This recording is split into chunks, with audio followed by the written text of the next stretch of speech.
तो वो जो रश्मि रथी का जो 6th चैप्टर है, उसमें जब वो घटोत्कच के अगेंस्ट कर्ण लड़ रहे हैं, तो वो तो अपना मायावी शक्ति यूज़ कर ही रहे हैं घटोत्कच, लेकिन कर्ण ने, जो इंद्रदेव ने उनको जो वेपन दिया था, जो उन्होंने कहा था कि उन्होंने संभाल के रखा था कि फाइनल उसके लिए जब वो अर्जुन को परास्त करेंगे, वो यही वेपन्स यूज़ करेंगे कि सिर्फ आई थिंक वंस ही यूज़ कर सकते थे, राइट?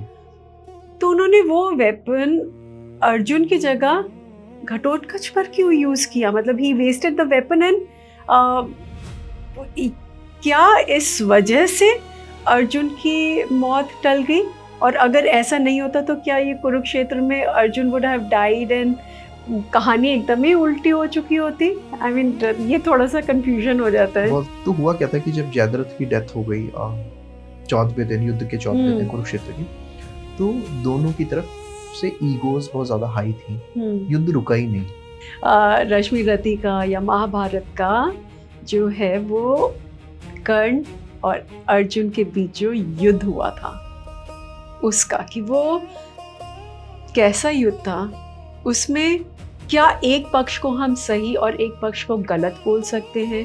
जो भी उनके बीच में धर्म अधर्म हुआ।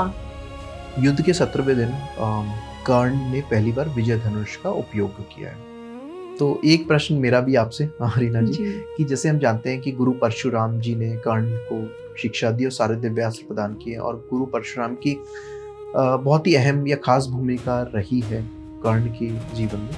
ऐसे कोई गुरु या मेंटर आपकी लाइफ में आए थे जिनकी वजह से आप अपने आप को द रीना कपूर, मतलब इतनी बड़ी एक्ट्रेस मानती, या उनकी गाइडेंस की वजह से आपको लगता है कि आप जहाँ पे हैं वहाँ पे उनकी इंस्पिरेशन या उनकी मोटिवेशन से है? वो मेरे आध्यात्मिक गुरु हैं, वो एक लाइफ के गुरु नहीं है, वो मेरे कई जन्मों के गुरु हैं। और तो अपने ऑडियंस के लिए सम अप करने के लिए मैं ये पूछना चाहती हूँ कि जो आप बोल रहे कि सच्चाई सामने आएगी, तो सच्चाई क्या है? सच्चाई ये है कि किसी को भी ब्लेम कर देना, अधर्मी कहना गलत है। कि जैसे आजकल का आपने बहुत अच्छी बात कही, एम्बिशियस हैं, बॉम्बे आते हैं और स्ट्रगल करते हैं, कॉम्प्रोमाइज़ भी करते हैं बहुत चीज़ों में, फिर भी उनको सक्सेस नहीं मिलती, तो काफ़ी निराश भी आते हैं। उनके लिए कोई मैसेज देना चाहेंगे मेरे ऑडियंस में? यही मेरा मैसेज था कि आप आ रहे हो तो बी मेंटली प्रिपेयर्ड। ज़रूरी नहीं कि आपको सक्सेस मिलेगा ही मिलेगा, वो तो आपकी किस्मत के ऊपर है। टैलेंट है, डेफिनेटली टैलेंट, बहुत टैलेंट आपको एक बिगनिंग ज़रूर देगा। ये मैं दावे के साथ कह सकती हूँ कि अगर आपके अंदर टैलेंट है, आपने किसी चीज़ पे हार्ड वर्क किया है, तो आपके लिए दरवाज़ा ज़रूर खुलेगा। लेकिन वो कब खुलेगा, कितना खुलेगा, कैसे खुलेगा, वो आपकी किस्मत पे है।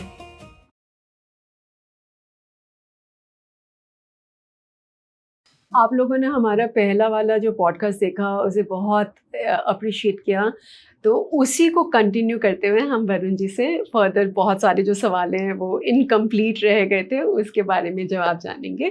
वेलकम वरुण जी। जय श्री कृष्णा रीना जी, कैसी हैं आप? बहुत अच्छी, बहुत उत्सुक हूँ बहुत सारे सवालों के साथ, उसके भी जवाब आप प्लीज़ दें। तो मेरा अब ये सवाल है कि घटोत्कच को लेके, घटोत्कच राइट? जी। हाँ जी। तो वो जो रश्मि रथी का जो 6th चैप्टर है, उसमें जब वो घटोत्कच के अगेंस्ट कर्ण लड़ रहे हैं, तो वो तो अपना मायावी शक्ति यूज़ कर ही रहे हैं घटोत्कच, लेकिन कर्ण ने, जो इंद्रदेव ने उनको जो वेपन दिया था, जो उन्होंने कहा था कि उन्होंने संभाल के रखा था कि फाइनल उसके लिए जब वो अर्जुन को परास्त करेंगे, वो यही वेपन्स यूज़ करेंगे कि सिर्फ आई थिंक वंस ही यूज़ कर सकते थे, राइट? तो उन्होंने वो वेपन अर्जुन की जगह घटोत्कच पर क्यों यूज़ किया? मतलब ही वेस्टेड द वेपन एंड क्या इस वजह से अर्जुन की मौत टल गई? और अगर ऐसा नहीं होता तो क्या ये कुरुक्षेत्र में Arjun would have died and कहानी एकदम ही उल्टी हो चुकी होती? आई मीन ये थोड़ा सा कंफ्यूजन हो जाता है। बहुत अच्छा सवाल है आपका, बहुत अच्छा प्रश्न है, और रश्मि रथी में भी इसको काफ़ी एक्सप्लेन किया गया जी। और मूल भारत या मूल महाभारत में भी बहुत अच्छा है। तो हुआ क्या था कि जब जयद्रथ की डेथ हो गई 14वें दिन, युद्ध के 14वें दिन कुरुक्षेत्र की, तो दोनों की तरफ से ईगोज बहुत ज्यादा हाई थी, युद्ध रुका ही नहीं। आइडली सनसेट पे युद्ध रुक हाँ जी, जाता वो है। तो रूल बट नियम उस है। दिन तो सब नियम खत्म हो चुके थे, धराशायी हो चुके थे, राइट। बिल्कुल हो चुका था। तो युद्ध के 14th डे की नाइट को भी युद्ध चल रहा था अविराम। और यहाँ पे ऐसा हुआ कि लिखा है वेद व्यास जी ने कि कर्ण के तीर रात में कहाँ से आते हैं कहाँ जाते हैं पता ही नहीं चलता। सिर्फ सेंसिटिव है बहुत, सिर्फ कटे हुए हाथ पैर दिखते हैं पांडव सेना के। तो यहाँ पे दृष्टिद्युम्न जो पांडव सेना के सेनापति थे वो हार गए थे और उन्होंने पलायन कर लिया था। तो युधिष्ठिर कहते हैं कि यार मेरा सेनापति भी हार गया, रात को कर्ण से युद्ध चल रहा है, कर्ण तो इस समय हम लोग को छोड़ेगा नहीं। और एग्जैक्ट वर्ड बताऊं तो युधिष्ठिर कहते हैं कि जैसे एक कोई भेड़ों को हाँकता है ना, जो गडेरिया सोते हैं, वैसा कर्ण हमारी सेना को हाँक रहा है। तो मैं क्या करूं, मैंने युद्ध करके गलत तो नहीं कर दिया। तो भगवान श्री कृष्ण और अर्जुन से वो ये कहते हैं, तो अर्जुन कहता है कि मैं जाऊंगा, युद्ध करता हूँ। तो भगवान कहते हैं कि तुम नहीं जाओगे, तुम्हारे को वो शक्ति लग सकती है, अभी कर्ण के पास वो शक्ति है। अब भगवान खुद रोक रहे हैं अर्जुन को कि तुम मत जाओ क्योंकि शक्ति है। तो विराट पर्व में क्यों नहीं रोका, खैर चलिए। तो भगवान कहते हैं कि मैं घटोत्कच को भेजूंगा। अभी हम उस पर भी आएंगे कि क्यों भेजा था, पर घटोत्कच को ये यहाँ पे मोटिवेट करते हैं, काफी पम्प्ड अप करते हैं कि जाओ उससे युद्ध करो। घटोत्कच का बहुत खतरनाक युद्ध हुआ है। अब कुछ लोग कहते हैं कि घटोत्कच जो था वो कर्ण का नाइटमेयर था या कर्ण डर गए थे, ऐसा कुछ नहीं था। व्यास जी ने इसको पूरा डॉक्यूमेंट किया है। घटोत्कच वध पर्व में कर्ण अकेले सिंगल हैंडेडली एक राक्षस से लड़ रहे थे। उन्होंने ना पीठ दिखाई, ना उन्होंने कभी थकान महसूस की, ये वेद व्यास जी ने लिखा है, ना उनको जरा सा भी एंजाइटी हुई। एंड एक मनुष्य एक राक्षस से लड़ रहा है। और राक्षस क्या करते थे, वो घटोत्कच की वो माया दिखाते थे। जब उनकी माया नष्ट हो जाती थी तो अदृश्य हो जाते थे। जैसे आपने देखा इल्यूजन क्रिएट करना। अब यहाँ पे क्या हुआ है, बीच बीच में घटोत्कच वहां से चले भी गए थे क्योंकि भीम के ऊपर भी आक्रमण एक राक्षस ने कर दिया था। तो भीम की रक्षा करने वो जाते हैं फिर आते हैं, ऐसा युद्ध चलता रहता है। और ये घटोत्कच वध में पर्व में लिखा हुआ है। और भीम की रक्षा के लिए घटोत्कच चले गए। तो ये जो पांडव सेना थी इन्होंने कर्ण पे आक्रमण कर दिया, कर्ण ने उन सबको हरा दिया। ये भी चल रहा है पूरा। हुआ क्या बाद में कि ये भी लिखा है कि कर्ण ने उसकी 1000 माया का नाश किया। तो उसके बाद क्या हुआ कि जो सेना थी कौरवों की वो चिल्लाने लगी कि कर्ण हमारी रक्षा करो, क्योंकि ये क्या करता था घटोत्कच, कर्ण से हारता था तो सेना को जाके कुछ करने लगता था, माया चलाने लगता था, सेना को डरा रहा था। तो सेना को डराने के लिए जब ये सब होता रहा तो कर्ण को, अब यहाँ पे क्या होता है टीवी शोज में दिखाया, दुर्योधन कह रहा है तुम्हें मेरी दोस्ती का वास्ता, कर्ण वो शक्ति निकालो। दुर्योधन ने कुछ नहीं कहा, इनफैक्ट दुर्योधन उस चीज में प्रेजेंट भी नहीं था, कर्ण अकेले लड़ रहे थे। तो यहाँ पे सेना चिल्लाने लगी कि कर्ण हमारी रक्षा करो, कर्ण हमारी रक्षा करो। तब यहाँ पे कर्ण ने वो शक्ति चलाई है घटोत्कच पे। अब क्वेश्चन ये आता है कि जब घटोत्कच पे वो शक्ति क्यों चलाई, जैसे आपने कहा, तो यहाँ पे श्री कृष्ण ने कर्ण के लिए अर्जुन से बोला है कि मेरी ही माया थी जिसने ये भुला दिया कि और भी दिव्यास्त्र चल सकते थे, कर्ण और दिव्यास्त्रों से घटोत्कच को मार सकते थे। मेरी माया ने उसको भुला दिया। इनफैक्ट संजय ने भी ये बोला है धृतराष्ट्र को कि रोज रात को ये तय होता था कि अब हम शक्ति अगले दिन चलाएंगे अर्जुन पे, पर सुबह भगवान की माया में भुला देती थी, हमें याद ही रहता था वो शक्ति भी है। तो घटोत्कच के टेरर से हम यही इतना ज्यादा हो गया कि हम यही भूल गए कि घटोत्कच पे हम ब्रह्मास्त्र चलाए थे, क्योंकि उसके पास रावण जैसा कोई वरदान तो था नहीं घटोत्कच पे, वो तो ब्रह्मास्त्र से ही मर सकता था। तो वो माया थी भगवान की जो हुआ। अब भगवान श्री कृष्ण ने एक और बात बोली जो टीवी शोज में दिखाते हैं, यहाँ पे कोई घटोत्कच का सेक्रीफाइस नहीं है, ये भगवान की एक स्ट्रेटेजी थी। भगवान ने कहा है कि घटोत्कच जो है वो ब्राह्मणों को खा लेता था, राक्षस है, ब्राह्मणों के हवन में भी ये विध्वंस करता था, और जो ब्राह्मणों की सेवा नहीं करता मैं उसको रिस्पेक्ट नहीं करता, भगवान ने अर्जुन को बोला है। तो अगर कर्ण उसको नहीं मारता तो मैं खुद मार देता। तो भगवान ने यहाँ पे डबल गेम खेला है। अगर कर्ण को घटोत्कच मार देगा मान लो तो भी अच्छा है कि कर्ण मर गया, अगर घटोत्कच को कर्ण मार देगा शक्ति से तो अर्जुन बच जाएगा, तो दोनों ही सूरतों में अर्जुन बच जाएगा। भगवान की ये स्ट्रेटेजी थी, और ये द्रोण पर्व में या घटोत्कच वध पर्व में ये भगवान ने साफ कहा है। और उसके बाद भगवान ने ये भी कहा है कि अभी भी कर्ण को मारना बहुत मुश्किल है, असंभव है। तो मैं तुम्हें उसकी मृत्यु का राज बता देता हूँ। भगवान ने द्रोण पर्व में कर्ण की मृत्यु का राज अर्जुन को बताया कि ऐसा होगा कि कर्ण के रथ का पहिया धसेगा मैं तुम्हें इशारा करूंगा तभी तुम उसको मार पाओगे, वरना इंद्र, कुबेर, वायु, अग्नि भी मिलके इस समय भी कर्ण को नहीं मार सकते। तो मैं तुम्हें इशारा करूंगा और उसी समय पे करना, तुम चूकना मत। और वही हुआ बाद में। तो अगर कर्ण इतने वीर नहीं थे तो भगवान श्री कृष्ण उसकी मृत्यु का राज क्यों बताते अर्जुन को? ये सोचने का एक विषय होता है। तो ये पूरी एक सोची समझी पूरी स्ट्रेटेजी थी, बहुत स्ट्रेटेजी थी कर्ण के खिलाफ भगवान ने जो किया है ये। इसलिए घटोत्कच का इस्तेमाल हुआ यहाँ पे। कर्ण घटोत्कच ने कोई सेक्रीफाइस नहीं किया है यहाँ पे, भगवान ने उसको भेजा है कि भैया तुम जाओ तो अर्जुन बच जाएगा। वरुण जी, अभी महाभारत का नहीं, एक सवाल सिर्फ आपके लिए है, क्योंकि आपने इतने सारे जो मेरे सवाल थे उनके ऐसे ऐसे जवाब दिए कि इंसान सोचने पे मजबूर हो जाता है कि जितना हम लोगों ने पढ़ा, देखा, सुना, क्या वो सच भी है या नहीं है। तो जो आपने इतनी रिसर्च की है इन चीज़ों पे, इस सब्जेक्ट पे, वो आपको उसकी मोटिवेशन आपको कहाँ से मिली? और दूसरा, उससे भी ज़्यादा इम्पोर्टेंट सवाल कि क्योंकि आप ऐसी ऐसी चीज़ें बोल रहे हैं जो कि हर कोई बोलेगा कि ये कैसे बोल रहे हैं, मतलब बहुत ट्रोलिंग हो सकती है। तो मतलब आप इतना बोल्ड स्टेप ले रहे हैं, इतनी चीज़ों को चैलेंज कर रहे हैं, क्या लोग इस चीज़ को अप्रिशिएट करते हैं या गलत समझते हैं? तो अच्छा क्वेश्चन पूछा आपने। हुआ क्या कि मैं लखनऊ का रहने वाला हूँ। तो जब ये महाभारत सीरियल आए, उस समय हम बच्चे थे, दूरदर्शन पे आते थे, तो कुछ ऐसी चीज़ें थी जो कभी समझ नहीं आई, बहुत विरोधाभास सा लगा। मेरे दिमाग में पहले भी क्यूरियोसिटी थी, आज भी है, मेरा बड़ा क्यूरियस माइंड रहता है। इतना ज़्यादा वहाँ पे कौरवों को विलन दिखाया है और ऐसा भी दिखा है कि कोई एक्शन नहीं हो रहा है, तभी भी कौरव सारा रिएक्शन कर रहे हैं। एक्शन रिएक्शन जो हम जानते हैं, कई जगह पे ऐसा दिखा। तो ये लगा कि यार कोई तो बात होगी और कोई तो यहाँ पे डिसीजन या कोई तो रीज़न होगा कि भीष्म पितामह भी, द्रोणाचार्य भी सपोर्ट कर रहे हैं इसको, दुर्योधन को, तो कुछ तो बात होगी। तो मैंने इसका गहन अध्ययन लाइब्रेरी में शुरू किया। मतलब मैं 1980s बॉर्न हूँ, तो उस टाइम पे हमारे घरों में महाभारत को रखना मानते नहीं थे कि घर पे रखो। आज भी लोग ये मानते हैं। कुछ लोग हाँ मानते हैं, मैं तो है जैसे मेरे पास तो मेरे दादा दादी नहीं मानते थे, मतलब नहीं मानते थे कि मैं रखूँ।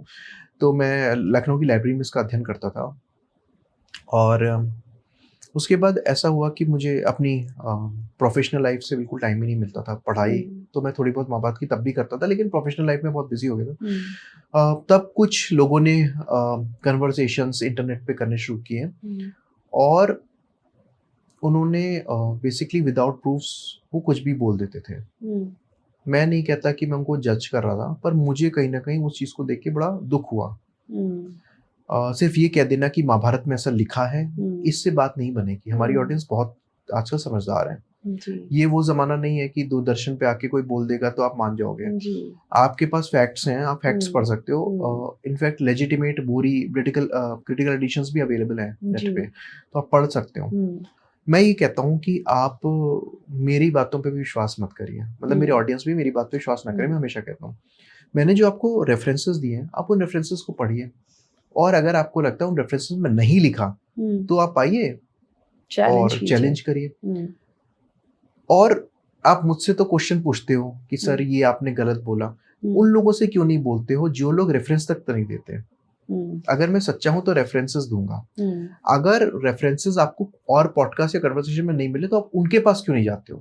उनको आप कहते हो कि आप बहुत अच्छा बोल रहे हो, मैं यार रेफरेंसेस भी दे रहा हूँ तो भी आप मुझे आ रहे हो यहाँ पे कहने की ये सर नहीं लिखा हुआ है। चैट जीपीटी, विकीपीडिया से आपको मेरे रेफरेंसेस नहीं मिलेंगे। जब आप उस ग्रंथ में आएंगे, मैं कहता हूँ गीता प्रेस, तो मैं आपको रेफरेंसेस दे रहा हूँ, गीता प्रेस के द्रोण पर्व में ये लिखा है, बोरी क्रिटिकल एडिशन, उन क्रिटिकल एडिशंस को पढ़िए ना जो मैं रेफरेंसेस दे रहा हूँ, उसके बाद आप आइए।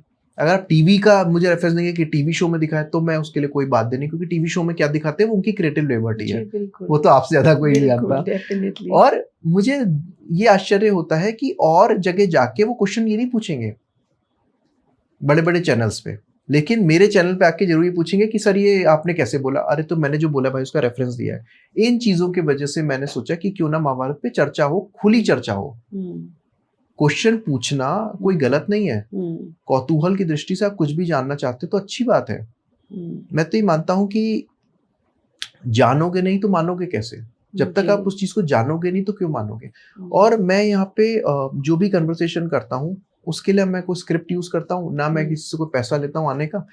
बस मैं कहता हूँ कि चर्चा करें खुले दिमाग से, खुले दिल से, और बात हो, लोगों को जानकारी मिले। अच्छा, उसके बाद वो उसको माने ना माने, वो जाने या श्री कृष्ण जाने। मैं यहाँ पे किसी की सोच नहीं बदल रहा, मैं सच्चाई का मिरर आपको दिखा रहा हूँ, शीशा दिखा रहा हूँ। अब आपको वो नहीं देखना तो आप मत देखिए, पर मेरे चैनल पे ये भी आके मत कहिए कि आप ऐसा कैसे, तो मैं तो रेफरेंसेस दे रहा हूँ, आप रेफरेंसेस क्रॉस चेक करिए। और जगह जाके वो करेंगे नहीं, क्योंकि वहां पे बोला जाता है कि महाभारत में ऐसा लिखा है, तो वो उसमें खुश हैं कुछ लोग ऐसे खुश हैं कि महाभारत आपने बोल दिया, महाभारत में ऐसा लिखा तो मान लेंगे। यहाँ रेफरेंसेस भी दिया रहा है, एग्जैक्ट चैप्टर नंबर बताया जा रहा है, तो लोगों को खुशी नहीं है। तो ये एक पर्सनल फेवरिज्म है, बायसनेस है, क्योंकि वो बड़ा चैनल है, मेरे चैनल छोटा है बस। आजकल पेंटल साहब ने एक बड़ी अच्छी बात कही थी, जो पेंटल साहब है जिनको हम जानते हैं, बहुत बड़े वेटरन एक्टर हैं, बड़ा सम्मान करता हूँ उनका। वो महाभारत सीरियल में शिखंडी भी बने थे। उन्होंने बोला है कि भाई मैं कोई एक्टर नहीं हूँ। तो लोगों ने कहा क्यों? बोले मेरे फॉलोअर्स ही नहीं है, तो मैं कोई एक्टर ही नहीं हूँ। बस फैक्ट है ये। आज भी आप देखिए, अगर आपको सच्चाई किसी के अंदर देखनी है ना, तो आप ये देखेंगे कि उसके फॉलोअर कितना बड़ा चैनल है, तो वो सच्चाई है। जो आदमी सच्चाई बता रहा है उसका चैनल छोटा है, तो उससे ये लोग आते हैं पूछने के लिए कि भाई ये बताओ वो बताओ। और कुछ तो मर्यादाओं की सीमा को बिल्कुल लांघ देते हैं। जैसे हम लोग की जनरेशन थी, हमारे पेरेंट्स ने सिखाया था कोई भी हो बड़ा, आप उसकी रिस्पेक्ट करिए, सम्मान दिए, सम्मान से पूछिए क्वेश्चन। ऐसी लैंग्वेज में आते हैं कि बिल्कुल कभी कभी तो ऐसा लगता है कि मतलब कोई रिस्पेक्ट ही नहीं है, वो भी ना करे। लेकिन रेफरेंसेस भी नहीं पढ़ने, टीवी शोज देखने। कोई कहता है कि जो आप बता रहे हैं वो कवि की कल्पना है, वो हुआ ही नहीं है।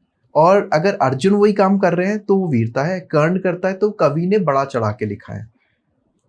तो ये फंडामेंटल डिफरेंसेस हैं। तो इन चीज़ों के वजह से मैं इस जगह पे आया, और मेरा कोई यहाँ पे मोटिव पैसा कमाना या क्रिएटिव लिबर्टी लेके 1 मिलियन सब्सक्राइबर या फॉलोअर्स बढ़ाना, मैंने कभी किसी से नहीं कहा, आज तक नहीं कहा कि मेरे चैनल सब्सक्राइब करो भाई। मैं कहता ही नहीं हूँ। बड़े बड़े लोग आते हैं कहते हैं कि सब्सक्राइब करिए, मैं कहता ही नहीं भाई। अगर आपको अच्छा लगे खुद ही कर लोगे। कोई चीज ऑर्गेनिकली अगर होती है ना, तो वो अच्छी है, ना कि फोर्स से। जो मेरे ये सब्सक्राइबर हुए श्री कृष्ण की कृपा से, सब ऑर्गेनिक है। मैं तो ना कुछ किया ही नहीं है, मैं तो। और बड़े बड़े चैनल्स पे जाके वहां पे पूछना नहीं है, क्यों? उन्होंने कह दिया वेद व्यास महाभारत, हाँ जी बिल्कुल, आप बिल्कुल सही कह रहे हो सर। और वहां पे कमेंट्स आ रहे हैं, हाँ बहुत अच्छा लिख रहा है, आप सब कर रहे हैं, मैम सर अच्छा लिख रहे हैं। यहाँ पे रेफरेंस दिया रहा है क्योंकि चैनल छोटा है। खैर मुझे उससे फर्क नहीं पड़ता। दूसरा मैं ये कह रहा हूँ कि जो आपने दूसरी बात कही, सबसे बड़ी बात यह है कि मेरा सेल्फ मोटिवेशन ये है कि मैं सच्चाई दिखा रहा हूँ लोगों को। इसके अलावा मेरा कोई स्वार्थ नहीं है। मैं तो लोगों से कहता हूँ आपको अच्छा नहीं लगता मेरा चैनल मत देखिए, मेरी वीडियो मत देखिए, आपको झूठ लग रहा है तो। और अगर आपको ऐसा लगता है कि मैं झूठ बोल रहा हूँ, मेरा चैनल ही ब्लॉक कर दो।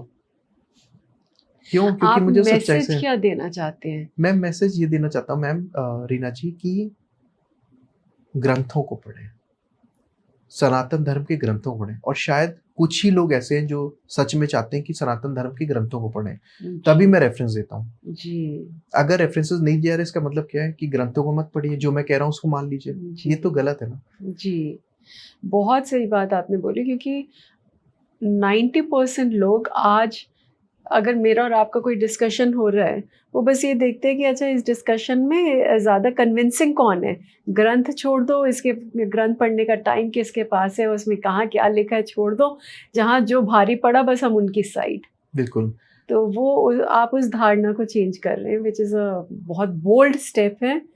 एंड आप फाउंडेशन जो आज तक, जैसे बचपन से हम भी जो सुनते आए हैं, देखते आए हैं, जैसे मैंने बिगनिंग में ही बोला कि हमारे लिए तो महाभारत वही है जो हमने टेलीविज़न में देखी है। तो आप हमारी सोच को बदल रहे हैं।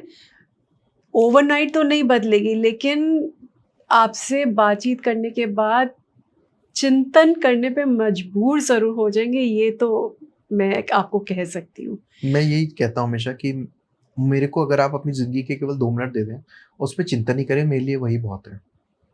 जो दरवाजे असत्य से या अंधेरे ने बंद कर रखे थे, मैं उसमें रोशनदान खोल रहा हूँ बेसिकली, कि सच्चाई की रोशनी अंदर आए। अब आप सच्चाई की रोशनी नहीं देखना चाहते मत देखिए, पर हम जैसे लोगों ने उसमें इतनी जोर से पैर और हाथ लगा दिया कि वो रोशनदान खुल गया है। और मेरे साथ कुछ लोग ऐसे होंगे, कुछ तो होंगे, मेरे अपने फॉलोअर्स हैं जो सच्चाई सुनना चाहते हैं। तो हम लोगों की पावर कम हो, आप लोगों के बड़े चैनल्स हैं या लोग जो हैं उन पे जाना चाहें, वो चाहें, उनकी मर्ज़ी है। पर रोशनदान तो हम खोल के रहेंगे, सच्चाई तो आएगी ही आएगी जो झूठ से दबी हुई है, या just to get followers, just to get, जैसे आपने कहा स्पाइसी कंटेंट के लिए आप जो ये झूठ के दरवाजे बंद करके, उसमें रोशनदान तो हम खोल दिए हम लोगों ने। हो सकता है हम लोग पूरी तरह सच्चाई ना बता पाएँ या दरवाजे ना खुलें। तो लेकिन अपने ऑडियंस के लिए सम अप करने के लिए मैं ये पूछना चाहती हूँ कि जो आप बोल रहे हैं कि सच्चाई सामने आएगी, तो सच्चाई क्या है? सच्चाई ये है कि किसी को भी ब्लेम कर देना, अधर्मी कहना गलत है। जब श्री कृष्ण कर्ण को अधर्मी नहीं मानते थे, हुँ, तो हम और आप कौन होते हैं उसको अधर्मी कहने वाले? अच्छा, अगर मैं मान लूँ अधर्मी था, तो क्या अधर्म किया उसने? तो ये लोग अभिमन्यु को कहते हैं। आप ऐसे-ऐसे भी लोग हैं जो श्लोकों को चेंज करके मुझे संस्कृत से गूगल ट्रांसलेट करके भेजते कि श्लोक तो ये था सर। तो वो श्लोक है ही नहीं महाभारत में, क्योंकि आपने गूगल से लिखवाया, वो गूगल हुँ, ट्रांसलेटर से। ऐसे भी लोग हैं।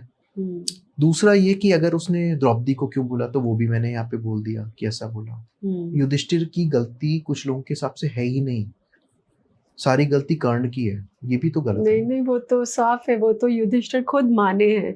जब वो अज्ञात नहीं, वो जो वनवास में गए थे। वनवास में थे, तब उन्होंने खुद माना है। अब भीम उनसे इतना नाराज़ थे, अर्जुन उनसे इतना नाराज़ थे कि आज जो कुछ भी हम सफ़र कर रहे हैं, वो आपकी वजह से, वो तो लिखा भी हुआ है, लेकिन लोग नहीं महाभारत मान, में भी क्योंकि लिखा हुआ क्योंकि है। उनके हिसाब से पांडवों की अगर उन्होंने गलती मान ली तो सब पांडव की बात आएगी। खैर वो उनकी सोच है, लेकिन जो चीज़ लिखी गई है उसे तो मानिए। जी, बिल्कुल। अगर एक चैप्टर में कर्ण को अच्छा बोला है, तो वो चैप्टर क्यों नहीं आता है ज़िक्र में, कन्वर्सेशन जी, के? मतलब हाँ, बिल्कुल, सही बात है कि कोई किसी को सिर्फ़ एक ब्लैक एंड व्हाइट कर दो अपने कन्वीनियंस के हिसाब से कि हाँ, ये व्हाइट है, ये ब्लैक है, ये ठीक नहीं है। हर किसी के 2 पहलू हैं। पहलू होते अब हैं। जैसे आपने इतने सीरियल्स किए हैं, आप भी एज़ अ सेल्फ क्रिटिक जितना मैं जानता हूँ, आप भी अपने टीवी शोज़ को बाद में देखती होंगी। जी, तो आप खुद भी सोचती होंगी हो सकता है यहाँ पे थोड़ा अच्छा कर लेती तो और जी, अच्छा होता, यहाँ जी, थोड़ा-सा और। तो जी, ऐसा नहीं है कि आपने वहाँ पे अच्छा काम नहीं किया। जी, तो बिल्कुल, लेकिन आप चिंतन करती हैं कि मैं खुद बिल्कुल, को कैसे और अच्छा जी, मांझ सकूँ या जी, अपनी प्रतिभा को कैसे निखार बिल्कुल, सकूँ, राइट? जी, अब किसी ने मान लीजिए एक मूवी रिलीज़ की, मेहनत करी, वो फ्लॉप हो गई। तो उसपे एक टैगलाइन थोड़ी जोड़ देंगे कि वो परफ़ॉर्मेंस अच्छी नहीं थी उसकी। जी, लेकिन बिल्कुल, यहाँ पे क्या है कि कर्ण हार गया, या माफ़ी चाहूँ, कर्ण की डेथ हो गई। हाँ, अर्जुन ने कर्ण को मार दिया, तो तो इनको अर्जुन धर्म हीरो पे थे। बना दो और इनको विलेन बना दो। ओके, सब ग्रे कैरेक्टर्स हैं, सब में पॉज़िटिव जी, नेगेटिव्स थे। एब्सोल्यूटली, लेकिन ओपन माइंड से अगर हम नहीं पढ़ेंगे, सिर्फ बायसनेस से चलेंगे, तो हुँ, फिर तो हमें सभी वही दिखेंगे ना। राइट, अच्छा, इसमें कुछ चीज़ें ऐसी हैं जो टीवी शोज़ ने बहुत गलत दिखाई हैं। हुँ। नहीं, जैसे बिल्कुल सही आप बात जैसे कर रहे हैं। दुर्योधन को वुमेनाइज़र दिखा दिया इन लोगों ने, हाँ, कि एक बहुत ही 2 मिनट लूँगा आपके। हाँ जी। एक बहुत ही बात चल रही है आजकल, आज बहुत ज़्यादा गॉसिपिंग है उसपे, कि एक गंधर्वों का युद्ध हुआ है, हुँ, जिसमें कहते हैं कर्ण जो थे दुर्योधन को छोड़ के भाग गए थे। हुँ, हुँ, अब टीवी शोज़ में दिखाते हैं कि दुर्योधन ने एक लड़की का हाथ पकड़ लिया हुँ, और फ़ोर्सफुली, मतलब तो उसके पिता, भाई सब आ गए और उन्होंने दुर्योधन को कहा हम मार डालेंगे। जबकि ऐसा कुछ हुआ ही नहीं कभी। ये टीवी शोज़ में दिखाया है ये कि एक्चुअली सुनने में भी इतना एमेच्योरिश सा लग रहा ये है कि दिखाया क्या। टीवी शोज़ में कि अच्छा, दुर्योधन हाथ पकड़ लेता है लड़की का और लड़की कहती है मुझे बचाओ, तो उसके पिता भाई आ जाते हैं और कहते हैं हम इसे मारेंगे। फिर अर्जुन वहाँ पे आता है और भीम, और कहते हैं कि मेरे हाथ पे राखी बाँध लो बहन, इसको छोड़ दो। क्या है ये? ये तो मतलब वही वाली बात हुई हुँ। जैसे साउथ इंडियन मूवीज़ में हीरो मतलब एक बिल्डिंग से 10 बिल्डिंग तक भी कूद छलांग लगा सकता है मतलब एंड विलन इतना भी नहीं कर सकता। तो मतलब ये ये कहाँ किसी से आ को गया कि बहन मेरे हाथ पे राखी बाँध दो, उसको छोड़ दो। ये फ़िल्मी चीज़ें हैं। I respect creative liberty, but इससे ऑडियंस पे क्या इफ़ेक्ट पड़ रहा है? एब्सोल्युटली, एब्सोल्युटली एंड इसीलिए जो पहले रामायण बनी थी, बहुत पहले महाभारत भी बनी थी, ठीक है, जो आप बोल रहे हैं वो मे बी उनकी इतनी रिसर्च रही हो, नहीं रही हो, जितना उनकी नॉलेज थी, उस हिसाब से उन्होंने बहुत दिया पब्लिक को, मतलब लोगों का माइंडसेट माइंड एक्चुअली शुरुआत हुई शुरुआत तो उनकी। करी उन्होंने, और एक चीज़ और, शुरुआत तो हाँ, करी, सोचने पे सो मजबूर तो किया। एक चीज़ और थी कि उस समय इंटॉलरेंस भी बहुत ज़्यादा थी। यस। तो उस समय उन्होंने बनाया, मैं नहीं कह रहा उन्होंने गलत सही बनाया, लेकिन मैसेजिंग ये गई है एक सामान्य कॉमन मैन, एक जनता को कि यार इसने सच में हाथ पकड़ लिया होगा लड़की का, मतलब एक एग्जांपल दे रहा हूँ इस सिनेरियो में। और युधिष्ठिर अर्जुन कितना अच्छा वो कह रहा है मेरी राखी वाला मेरा हाथ काट दो क्योंकि इसने तुम्हारा हाथ पकड़ा है। ऐसी कन्वर्सेशन अगर असलियत में हुई होती मान लीजिए, तो दुर्योधन इतना भी बेवकूफ नहीं होगा कि मेरे लिए अपना हाथ कटा रहा है अर्जुन जिसकी वाइफ को मैंने ऐसे किया है, तो वो तो शायद युद्ध भी नहीं करता फिर। तो ये चीजों की वजह से मुझे लगा कि हमें बात करनी चाहिए, कन्वर्सेशंस करनी चाहिए। बात करने से चीजें क्लियर होती है, बहुत सारी मिसअंडरस्टैंडिंग्स दूर होती हैं डेफिनेटली। तो मैं किसी को यहाँ पे टारगेट नहीं कर रहा, पर मुझे पर्सनली ये लगा कि सच्चाई लोगों को बताएं, उसके बाद वो जाने और भगवान जाने जो था। तो एक प्रश्न मेरा भी आपसे रीना जी कि जैसे हम जानते हैं कि गुरु परशुराम जी ने कर्ण को शिक्षा दी और सारे दिव्यास्त्र प्रदान किए, और गुरु परशुराम की बहुत ही अहम या खास भूमिका रही है कर्ण के जीवन में। ऐसे कोई गुरु या मेंटर आपकी लाइफ में आए थे जिनके वजह से आप अपने आप को द रीना कपूर मतलब इतनी बड़ी एक्ट्रेस मानती, या उनकी गाइडेंस की वजह से आपको लगता है कि आप जहाँ पे हैं वहाँ पे उनकी इंस्पिरेशन या उनके मोटिवेशन से हैं? जी बिल्कुल, गुरु हैं मेरी लाइफ में, मैं बहुत ब्लेस्ड हूँ। एंड उससे भी ज़्यादा ब्लेस्ड हूँ क्योंकि वो गुरु मेरे करियर, मेरे फाइनेंस, मेरे इन सब के गुरु नहीं हैं। ओके। वो मेरे आध्यात्मिक गुरु हैं, वो एक लाइफ के गुरु नहीं है, वो मेरे कई जन्मों के गुरु हैं। और आगे भी मतलब जो मेरे सोल की जर्नी है उसके गुरु हैं। वो एक रीना कपूर एक्ट्रेस के गुरु नहीं हैं। एंड दादाजी धूनी वाले हैं हमारे, जो कि मैं तीसरी जनरेशन हूँ जो उनको फॉलो करते हैं। उन्होंने तो महासमाधि ले ली है। लेकिन हम लोगों के उसमें गुरु शिष्य की प्रथा चली आई है। तो जो उनके शिष्य थे वो गद्दी पे बैठे, फिर उनके बाद उनके जो शिष्य थे वो गद्दी पे बैठे। तो जो अभी प्रेजेंट गुरु हैं हमारे, उनका हर पल हर क्षण में हमारे साथ, मतलब I can feel his presence. अगर मैं अपने आप को, जो आपने कहा कि रीना कपूर दी एक्ट्रेस से अगर मैं इतनी ग्राउंडेड हूँ, एंड रीना भी नहीं हूँ मैं की जो वो है, मैं पना जो ख़त्म हो रहा है वो भी, मतलब वो वहाँ से 0 पर लेके आते हैं, 0 से 10 पे नहीं, वहाँ से 0 पे, 0 पे लेके आते हैं। तो वो वैसे हमारे गुरु हैं। और हमारे ऐसी कोई वो चीज़ नहीं होती कि यहाँ पे भाषण हो रहा है, वहाँ पे भाषण हो रहा है, नहीं। हमारा बहुत वैदिक तरीक़ों से होता है, भजन कीर्तन होते हैं, हवन पूजन होता है, और मंत्रों की उपासना बहुत होती है। आप हैरान होंगे, लेकिन जैसे लोग मुझे रीना कपूर दी एक्ट्रेस के नाम से जानते हैं। रीना कपूर को आई फील प्राउड टू से कि मुझे विष्णु सहस्रनाम आता है, शिव महिमन आता है, शिव तांडव आता है, रुद्राष्ट्र आता है, गणेश अथर्वशीष आता है, कंठस्थ। मतलब आई कैन जस्ट, क्योंकि बचपन से ही हम मंदिरों में, मतलब माँ बाप कहने के लिए हैं, लेकिन असली हमारे संस्कार जो आए हैं वो उनकी ओर से आए हैं। कुछ इनके बारे में बताइए कि जैसे हमारे श्रोतागण अगर कभी मिलना चाहें या उनके दर्शन करना चाहें, या इस चीज़ में वो भी जुड़ना चाहें, उनके बारे में बताएंगे कुछ थोड़ा सा? उन्हें हम छोटे सरकार के नाम से बोलते हैं, अन्नदाता जी के नाम से हम बोलते हैं, जो हमारे प्रेजेंट गुरु हैं। एंड हमारे दरबार बहुत जगहों पे, जैसे दिल्ली में है गुरु पूर्णिमा, यहाँ पे होती है, खेड़ी घाट में है, खंडवा में है। ये शुरुआत हुई है दादाजी धूनी वालों से। तो जो मतलब उन्हें हम शिव रूप में मानते हैं, और उनके जो साथी जिन्होंने दादाजी की जो शरण में आए थे, हरिहर जी, उन्हें हम विष्णु रूप मानते हैं। उन्होंने दोनों ने समाधि ले ली है। तो उनके बाद जो गुरु थे, उनके जिन्होंने उनकी सेवा की इतनी, उन्होंने दीक्षा ली होगी उनसे। जी, दीक्षा लेके वो इंदौर गए, जिसे हम बड़े सरकार के नाम से मानते हैं। तो वहाँ पे उन्होंने 12 साल अखंड धूनी प्रज्वलित करी और तपस्या की, बिना कुछ खाए पिए, 12 साल। एंड ये सब के विटनेस हमारे खुद हमारी नानी, हमारी मतलब जैसे मैंने आपको बोला कि मैं 3rd जनरेशन हूँ, तो ये सब देखी सुनी बातें नहीं, ये सब देखी बातें हैं। जो मेरी मम्मी है, उन्होंने तो दरबार में मेरे पापा मम्मी एंड पापा तो आर्मी बैकग्राउंड के थे, नेवी में थे एंड वो लोग तो कहाँ गुरुओं को बिल्कुल। मानते हैं, वो भगवान को भी मतलब बस अपनी ड्यूटी ड्यूटी ड्यूटी। तो उस उस फील्ड में होने के बावजूद भी वो हमारे गुरु को मानते थे। मतलब पापा मम्मी दोनों जाके दरबार में सेवा करते थे एंड जब हम लोग छोटे-छोटे थे, तो हम लोग भी छोटी-छोटी चीज़ें बर्तन मांज रहे हैं, कभी छोटे-छोटे हाथों से झाड़ू पोंछा, सेवा और मंत्रों की ध्वनि तो वहाँ चलती रहती है। तो हमारा बचपन वहीं पे गया है। आज भी मैं अगर यहाँ पे उनके बारे में बात कर रही हूँ, तो मुझे समझ नहीं आ रहा कि मैं देखिए बहुत सारे लोग बोलते कि ऐसा क्या किया उनके बारे में, कुछ स्पेशल चीज़ बताइए, कोई मिरेकल परफॉर्म किया हो या कुछ किया हो, आप इतने उनको मानते हैं। तो मैं एक छोटा-सा एग्ज़ाम्पल देती हूँ, जैसे कि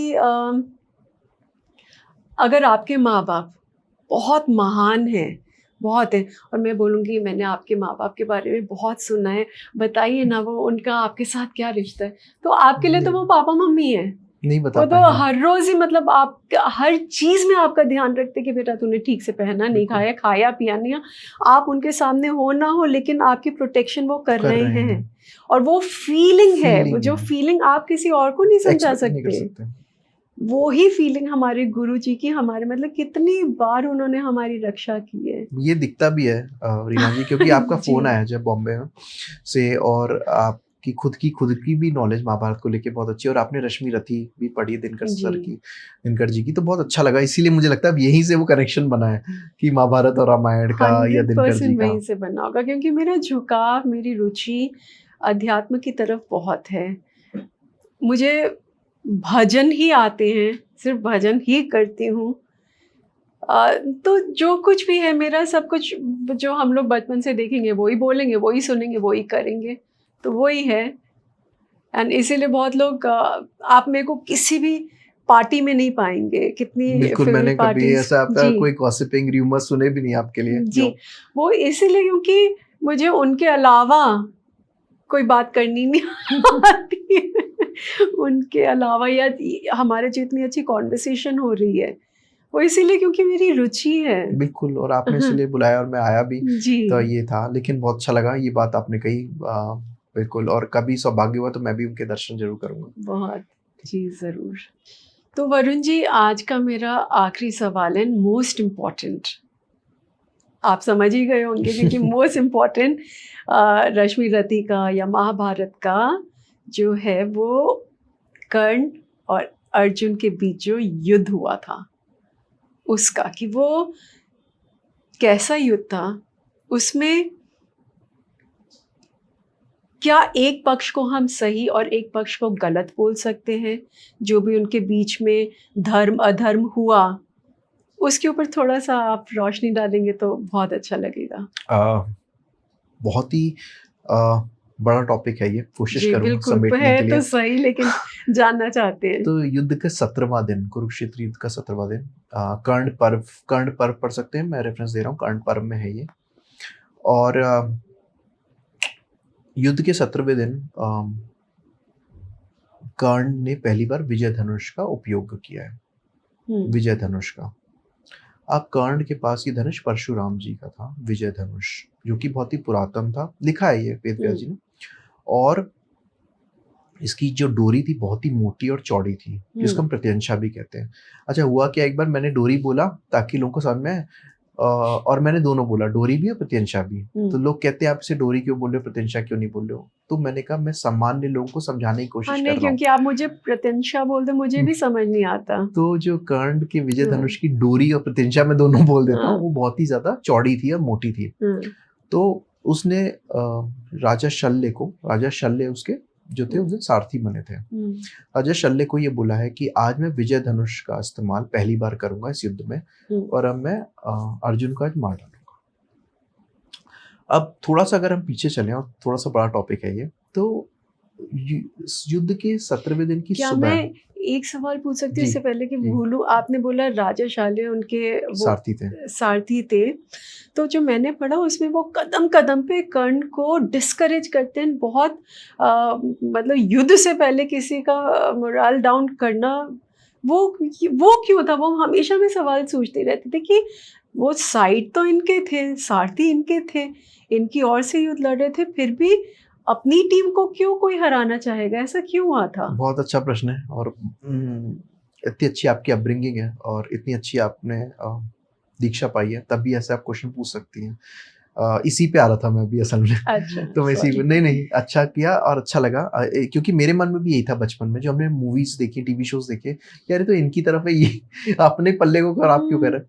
अब यहाँ पे क्या हुआ कि युद्ध के 17वें दिन की सुबह कर्ण ने दुर्योधन से कहा कि अर्जुन को मैं हरा सकता हूँ, पर 2 चीज़ों की मेरे में कमी है, जो मेरे को दिक्कत होती है।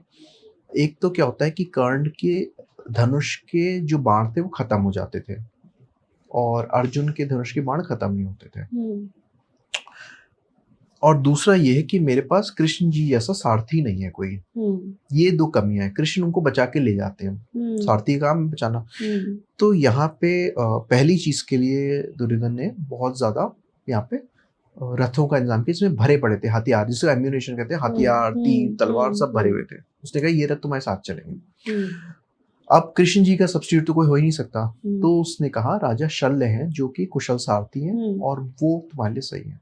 हुँ, अब राजा शल्य वहाँ पे माने नहीं थे कि हुँ, भई मैं तो एक राजा हूँ, राइट। कास्टिज़्म से भी और एक प्रोफ़ेशन से भी, या मेरी पहचान तो एक राजा है, मैं एक कर्ण का रथ नहीं हाँक सकता, बिकॉज़ कर्ण तो सूतपुत्र है हुँ, और ये काम मेरा नहीं है। तो हुँ, बहुत ज़्यादा वहाँ पे कन्विक्शन होता है हुँ, और यहाँ पे दुर्योधन उनको बढ़ा-चढ़ा के बोल देते हैं कि आप तो कृष्ण समान हो। हुँ, कृष्ण भगवान समान वीर हो और आप में जो तेज है, मतलब आप बेसिकली कृष्ण जी के सब्स्टिट्यूट हो। हुँ, अब यहाँ पे क्या हुआ कि ये यहाँ पे शल्य का डबल गेम था।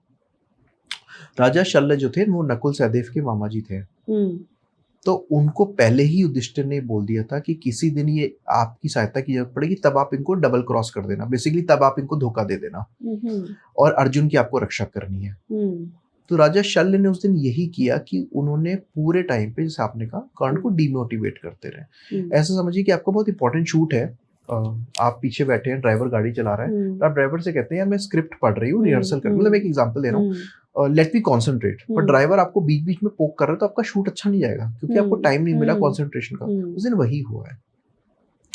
राजा शल्य ने इतना पोक किया, इतना डिमोटिवेट किया है कर्ण को कि कुछ कहने को नहीं। और दूसरा, राजा शल्य ने कर्ण को कई बार तीर भी चलाने नहीं दिया है। हुँ, उस पे भी हम अभी बात करेंगे। तो युद्ध के 17वें दिन जब ये शल्य को लेके निकले तो इन्होंने शल्य से कहा कि आज मुझे 2 श्राप याद आ रहे हैं। एक तो मेरे गुरु ने मुझे श्राप दिया था, परशुराम जी ने, कि जब निर्णायक घड़ी आएगी तो तुम विद्या भूल जाओगे। दूसरा, ब्राह्मण का श्राप था कि जब निर्णायक घड़ी आएगी तो धरती माता तुम्हारे रथ के पहिए को पकड़ लेंगी। हुँ, तो ये 2 श्राप आज मुझे याद आ रहे हैं। तो हुँ, कहीं न कहीं आदमी को अपनी मृत्यु का आभास आता है, तो कहीं न कहीं कर्ण को ऐसा लगता है कि, मतलब मुझे ऐसा लगता है कर्ण को मृत्यु का आभास हो गया था क्योंकि वो समझ गए थे कि आज ये दोनों हाँ, श्राप फलीभूत हो पूरे होने जाएँगे। वाले हैं, हाँ। तो ख़ैर इनकी कन्वर्सेशन होती रहती है। अच्छा, यहाँ पे क्या हुआ, श्री कृष्ण ने कर्ण को सॉरी अर्जुन को कर्ण के सामने आने नहीं दिया उस दिन। युद्ध श्री के कृष्ण 17वें का, दिन पहले आने नहीं दिया। ये लिखा है कि कर्ण वहाँ पे थक जाए पहले, अच्छा, तब अर्जुन को हम सामने लाएँगे। तो कर्ण का युद्ध बाकी लोगों से हो रहा है, जैसे भीम से हुआ, युधिष्ठिर से हुआ। युधिष्ठिर से 2 बार युद्ध हुआ और दोनों बार वहाँ पे तो युधिष्ठिर को हरा जान भी दिया। बचाई, छोड़ भी दिया हाँ, उनको, युधिष्ठिर राइट। को 2 बार हरा दिया और युधिष्ठिर का इन्होंने पीछा किया है हुँ, कि मैं तुम्हें मार डालूँगा, और युधिष्ठिर भाग निकले युद्ध से। तो यहाँ पे शल्य कहते हैं कि युधिष्ठिर को मारने जा रहे हो, दुर्योधन अकेला पड़ गया है, तुम इधर क्यों आ गए? तुम्हारे बेटे को लोग घेर के मार देंगे। ये सब कहते-कहते इनको डाइवर्ट कर देते हैं। मेरे को ऐसा लगता है अगर उस समय कर्ण थोड़ी देर के लिए युधिष्ठिर को अगर उस समय बंदी बना लेते और ये शल्य ने नहीं बोला होता ना, तो युद्ध वहीं खत्म हो जाता। लेकिन कर्ण ने तो वो कुंती को वो दिया था ना, वो वचन दिए वचन थे। दिया था कि वो किसी भी अर्जुन को छोड़ के किसी भी बाकी पांडु को नहीं मारेंगे। तो वो एनीवेज़ तो उनको लेकिन मारने नहीं। बंदी तो बना लेते। हाँ, बंदी बना सकते थे, मैं क्या हाँ, करते। बंदी बना सकते लेकिन थे। हो सकता है ये भी हो क्योंकि वो अपने मित्र को जानते थे हुँ, कि जैसे दुर्योधन ने द्रोणाचार्य से वादा किया था कि मैं बंदी बना लो, मैं छोड़ दूंगा, तो क्या पता दुर्योधन नहीं छोड़ता। और फिर कर्ण का वचन खत्म हो जाता है, जैसे आपने कहा। और यहाँ पे शल्य का मेन रोल है। शल्य ने अर्जुन कर्ण को ये बोला बार बार कि देखो वृषसेन को कुछ ना हो जाए, तुम्हारे पुत्र को देखो, दुर्योधन अकेला हो गया है, तो कॉन्सेंट्रेट ही नहीं करने दिया, इसलिए यहाँ पे युधिष्ठिर भाग गए थे। अब जब यहाँ पे कर्ण ने भार्गवास्त्र का प्रयोग किया, कर्ण के ऊपर एकदम से सब अटैक कर देते, तो दुर्योधन ये कहते कि मित्र, और ये लिखा है कर्ण पर्व में कि मित्र तुम्हारा जो कर्तव्य है वो करो, मैं तुमसे क्या कर्तव्य की बात करूं, ये लिखा है, सेम डायलॉग मैंने बोला है। तो यहाँ पे ये भार्गवास्त्र का प्रयोग करते हैं। भार्गवास्त्र बहुत ही खतरनाक वेपन था।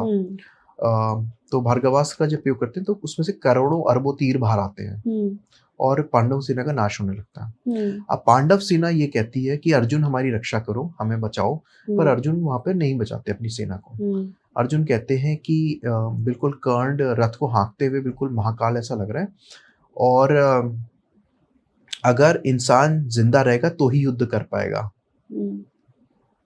और मेरे पास इसकी कोई काट नहीं। वो वहां पे कहते हैं भार्गवास्त्र की। तो वो वेपन चल रहा है, लोग मर रहे हैं, और अर्जुन वहां से निकल जाते हैं। तो जो लोग अधर्म धर्म कहते हैं, तो शायद एक ये भी धर्म है कि आपकी सेना अगर मर रही है, जिन पे इतने दिव्यास्त्र गिरे, तो आप जाओ उनकी रक्षा करो, लेकिन आपका अपना एजेंडा अलग ही है और आपके साथ धर्म है। हाँ। नहीं, आपका धर्म, आप अगर कहते हैं कि अर्जुन धर्म पे है, अर्जुन बहुत ही बड़ा धर्मात्मा है, लेकिन अपनी सेना को मरते देख रहा है और वहां से भाग गया,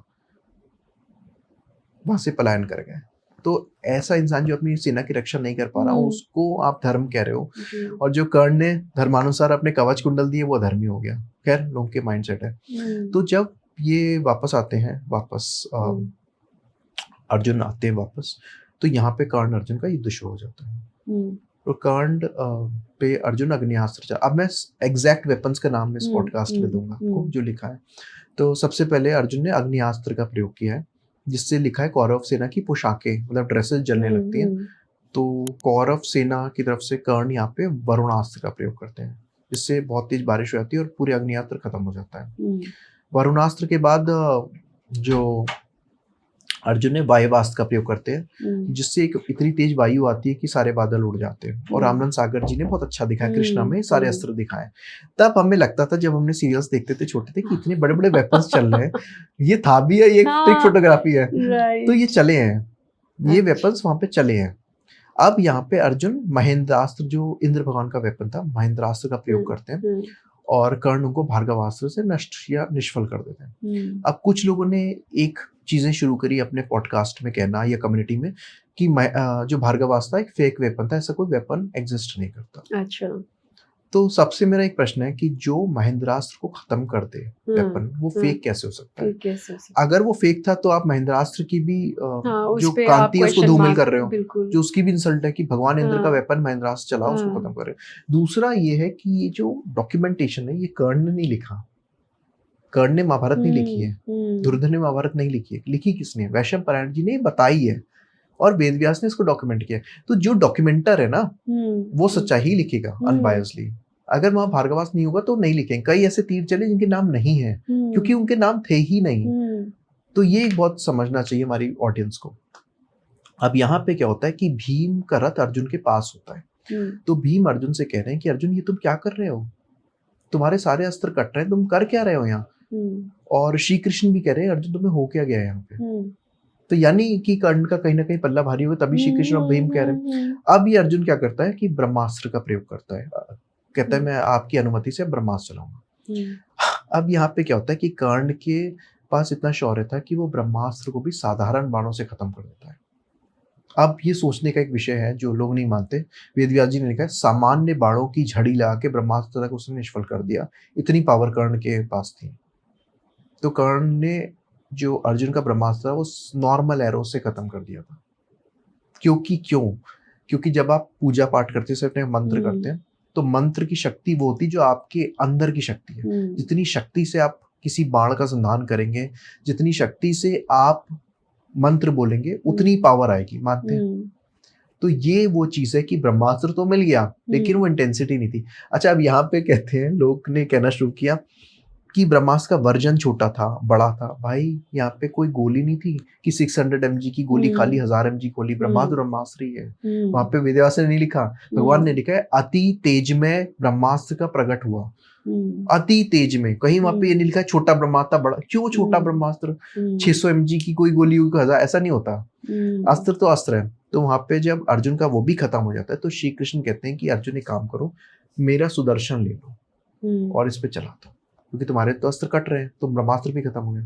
तो ये लिखा है, ये बोरी क्रिटिकल एडिशन और हर जगह पे लिखा है कि अर्जुन को भगवान श्री कृष्ण ने अपना सुदर्शन भी ऑफर किया है।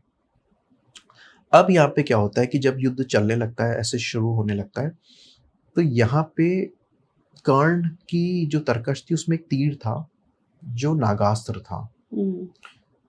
वो तीर जो था उसमें तक्षक नाग, माफी चाहूंगा, अश्वसेन नाग चुपके से अपनी माया से उस तीर के अंदर आ जाता है।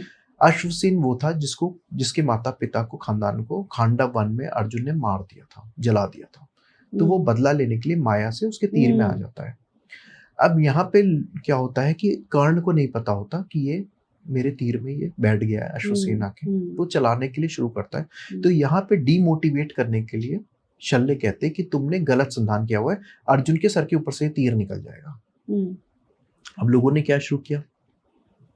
लोगों ने उसको पॉडकास्ट में बोलना शुरू किया। तो आप ये देखो, शल्य तो जैसे हम जान रहे हैं, शल्य कोई अर्जुन कर्ण का साथ दे नहीं रहा था, तो डीमोटिवेट करेगा। उसका टारगेट जो होता है, आंखों से जो हम टारगेट बनाते हैं या लक्ष्य भेदन संधान करते हैं, वो तो खराब करेगा ही ना। तो आप उसको क्यों कोट कर रहे हो? शल्य कौन सा वहां पे दोस्ती निभा रहा था कर्ण से, है ना? तो ये चीज अब यहाँ पे क्या होता है, श्री कृष्ण समझ जाते हैं कि इसके अंदर कोई नाग है, क्योंकि भगवान से तो छुपा नहीं। तो भगवान, और ये रामनंद सागर ने बड़ा अच्छा दिखाया, सर्वनंदन बैनर्जी ने रोल किया है, मेरे फेवरेट कृष्ण है वो। नथिंग अगेंस्ट एनीवन, बट मुझे बहुत पसंद है वो, कि मुस्कान ही बहुत अच्छी है। तो वो रथ को पूरा अपने पैर से दबा देते हैं और अर्जुन का मुकुट उड़ जाता है, क्योंकि वो नीचे होता है। अब आप लोग जो ये कहते हैं कि कर्ण का निशाना वीक था और शल्य ने उसको रोका था, नहीं है, तो जब कैसे हो सकता जब कृष्ण भगवान ने रथ ही दबा दी, तो वो तो ऊपर से निकल ही जाएगा ना। अब कर्ण को थोड़ी पता है कि ये रथ दबा देंगे, भगवान क्या करेंगे इंसान को थोड़ी पता है। आप उसमें कर्ण को जज कर रहे हो कि कर्ण को तीर चलाना नहीं आता था। बताइए, जो ब्रह्मास्त्र को नॉर्मल वेपन से काट रहा है उसे तीर चलाना नहीं आता। ठीक है, अब इसमें एक और कहानी जुड़ गई जो लोगों ने शुरू की, कि कर्ण के पास विजय धनुष था ही नहीं, वो झूठा आदमी था। लोग कह रहे हैं कर्ण का विजय धनुष नहीं था, ये विजय धनुष जो था वो रुक्मणी के भाई रुक्मी के पास था। ये लोगों ने कहना शुरू किया। तो भैया, विजय धनुष जो लिखा है वो वेद व्यास जी ने लिखा है, दुर्योधन कर्ण ने लिखी है महाभारत। जिसने लिखा है, जो नरेटर है, उसने लिखा, तो सोच चैलेंज कर रहे हो। या तो आप ये कहो कि मेरे को वेद व्यास से ज्यादा नॉलेज है ना? तो वेद व्यास जी ने जो लिख दिया वो मैं मानूंगा ना। तो अब क्या हुआ कि वो नाग जब निकला तो नाग वापस आया कर्ण के पास। अब कर्ण को धर्मी कहते हैं। अभी हम देखेंगे कर्ण ने कितनी धर्म की बात की। तो ये नाग वापस आया और कहता है कि कर्ण, फिर से इसको अपने उस पे रख लो, तीर पे। मैं बैठ जाता हूँ उस तीर पे और मैं इसका सर पे सीधा प्रहार करूंगा, इसका सर ले जाऊंगा। बहुत जहर था अश्वसेन में। तो कर्ण ने कहा कि भाई, मेरा युद्ध अर्जुन से, मैं किसी थर्ड पर्सन को यहाँ आने नहीं दूंगा। मैं जीतू ना जीतू, आप यहाँ पे प्रस्थान करिए। तो अगर कर्ण अधर्मी होता तो वो क्यों नहीं उसका वेपन का यूज करता? वो तो कहता भाई अच्छा ही है मेरे लिए। तो अर्जुन कृष्ण की भी जी की एड ले रहा है, भीम भी वहां मोटिवेट कर रहे हैं, और कर्ण अकेले लड़ रहा है। इनफैक्ट कर्ण के साथ जो उसको सारथी वो भी नहीं है, वो भी निगेटिव है। तो ऐसे इंसान को अधर्मी कैसे कह सकते हैं? मुझे सोचने का विषय। अब अश्वसेन यहाँ पे बौखलाहट में डायरेक्ट कूद जाता है, छलांग मार देता है अर्जुन के ऊपर। तो यहाँ पे श्री कृष्ण उसको समझाते हैं कि किस तीर से मारना है, तो अर्जुन उस तीर से अश्वसेन को मार देता है। अब यहाँ पे क्या हुआ कि लिखा है कि काल अब प्रस्तुत हो गया था। अब जब किसी की मृत्यु की घड़ी आती है और भगवान वहां बैठे, तो भगवान तो देख ही रहे हैं, भगवान से क्या छुपा है। तो वहां पे अब काल प्रस्तुत हो जाता है। तो यहाँ पे कर्ण के ऊपर अर्जुन रौद्रास्त्र का प्रयोग करने का शुरू करते हैं कि मैं रौद्रास्त्र से अब कर्ण को मार दूंगा। अच्छा, रौद्रास्त्र के साथ एक कंडीशन थी, महादेव ने जब ये अर्जुन को दिया है कि तुम अपने से कमजोर व्यक्ति पे वो तीर नहीं चलाओगे, या तुम्हारी जब मृत्यु की घड़ी आएगी तब चलाओगे। ये दो कंडीशन थी। अब रौद्रास्त्र या पाशुपतास्त्र अगर उसने 2 बार स्नान करने की कोशिश की, तो यानी कर्ण अर्जुन से कमजोर नहीं थे, यही प्रूफ हो जाता है, क्योंकि महादेव जी ने से करने। दूसरा ये, या तो अर्जुन को लग गया था कि मेरी मृत्यु की घड़ी आ गई है, तभी उसने रौद्रास्त्र का प्रयोग किया। अच्छा, जब मैं ये बोलता हूँ ना तो लोग इसको मानते नहीं है। तो किरात पर्व में भी लिखा है और द्रोण पर्व में लिखा है, महादेव ने कहा है कि अगर तुम अपने से कमजोर पर न चलाना और तुम्हारी मृत्यु घड़ी आए तभी चलाना, वरना श्री कृष्ण ही रोक देते। रौद्रास्त्र जैसी चलाने की कोशिश करता है ये अर्जुन, तो कर्ण वहां पे भार्गवास्त्र का प्रयोग करते हैं, यहाँ पे वो शाप फलीभूत हो जाता है। तो ये याद नहीं कर पाता कि मेरी भार्गवास्त्र की जो विद्या थी खत्म हो गई हो। अब लोगों ने क्या कहना शुरू किया कि कर्ण ब्रह्मास्त्र भूल गए, तो कर्ण ब्रह्मास्त्र नहीं भूले थे, कर्ण ने उसके बाद ब्रह्मास्त्र चला दिया, जिसे अर्जुन ने अपने ब्रह्मास्त्र से खत्म कर दिया। तो कर्ण के ब्रह्मास्त्र की शिक्षा नहीं हुई, जो फिल्मों में कर दिए गए, उनको भार्गव यानी परशुराम जी की शिक्षा यानी भार्गवास्त्र खत्म हो गया था, वो नहीं चला पाए।